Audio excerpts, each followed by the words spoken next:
Time now for sports on 104.7 The Cave. Here's Ned Reynolds. Mikey, intern Ned Reynolds in the studio. It's Friday. I'm going over my bracket with Ned. I got 11 out of 16. That's not bad. Yeah, Not bad at all. You could win whatever happens, the situation that you're in. It's possible. It's possible. But like I said before we started, my upsets didn't upset, and the ones that I thought weren't going to did. For example, who would have thought Furman would beat Virginia? Furman did. Well, of course they did. Did you? No. Although Virginia, interestingly enough, in their history, has been the upset victim. They were the very first and so far only number one seed ever to lose to a 6 I remember team. that. That was Baltimore, Maryland County that beat them. I'm sorry, Maryland, Baltimore County had transposed them. That was several years ago, and here's Virginia losing again. There's just something about maybe their psychology. No, the one that surprised me was Arizona And Princeton. Yeah, I saw that, and I was like, holy moly. But you know what? Mizzou looked real good. They did down the stretch. For much of that game, they did not, and they're a better team than Utah State. Missouri had a very slow start. They looked sluggish. They looked rusty. They looked as though they hadn't played in a while, and they haven't, not in a week. And there's a big difference between playing and practicing. You have to, one certainly augments the other. But in this case, Missouri didn't look very good.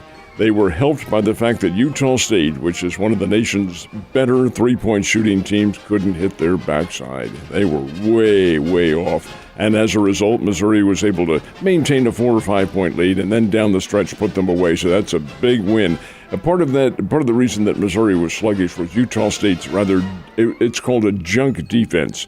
They shift from man-to-man to a zone and then back and forth, and it really confused Missouri much of the time. But over and above that, Missouri gets the win, and the Tigers go on to the second round, and they will play the Princeton Tiger out of the Ivy League. Just a very, very big surprise, and yet, Mike, I was on hand and watched Princeton. This is about 25 years ago when Georgetown was a national power, and Princeton took them right to the wire, lost by 1 point. Princeton's Ivy League. They don't have any athletic scholarships. They do have grants, but not athletic scholarships as such. But it's also one of the most elite academic institutions in the world, not just the country, in the world. These kids are all very, very bright. And as a result, I think they're able to sustain a level of attack that is really the antithesis of what you see in basketball. They'll slow it down, they'll backpick, they usually have pretty good shooters, and they did yesterday, and they came from behind and beat Arizona 59-55. So it'll be Princeton versus Mizzou. I do think this is a clear path for Mizzou to get to the Sweet 16 now. If they get by Princeton, we'll see. Have to win every game. Yep, we'll see. And not every team's not going to be able to shoot the ball, so they better come ready. All right. Kansas made it look pretty easy against Howard, and Arkansas obviously beat Illinois, so those two face each other on Saturday. Talk about a game. That'll be a very good game, KU was a 96-68 winner over Howard. Those games are in Des Moines, incidentally. And then Arkansas and Illinois, and Arkansas had the lead all the game, the entire game. The Illini, that's a strange team.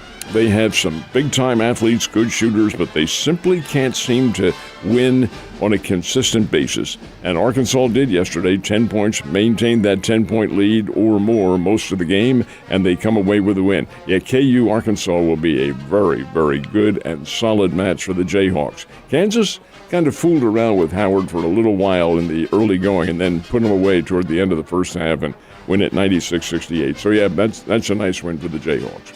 It was kind of a bittersweet day yesterday. State championships came to an end, and this will be the last time it's in Springfield for probably 5 years. I'm going to guess the contract is probably 5 years. That's what it usually is.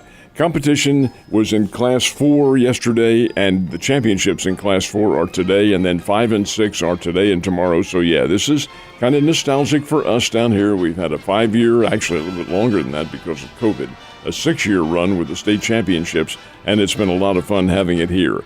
Class 4, the semifinals all yesterday. Central from Park Hills in their boys competition did win. And then Vashon, which is very good, knocked off Father Tolton Catholic from Columbia, 49-45. Championship game between those two is today. In girls, the Central team from Park Hills lost. They lost to St. Joseph Benton, but the Vashon girls won. So Vashon has both of their teams playing for state championships.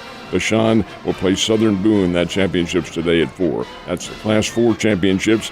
Now today, in Classes 5 and 6, we do have some area representatives. The West Plains and Carl Junction girls teams play in Class 5 in opposite brackets. So if both win, they'll face each other for the state championship. And Mike Holmes' alma mater is playing. The Kickapoo Chiefs, they will meet Troy Buchanan at noon today. That'll be a tough assignment. Troy Buchanan's in the St. Louis area, a very, very good team. But it doesn't really matter because whoever wins has to face Staley from Kansas City, and Staley played to the Tournament of Champions. Yeah, those dudes are good. Some studs right there. To imagine baseball being played any place in the world right now when you step outside in the Ozarks today, but the World Baseball Classic is happening.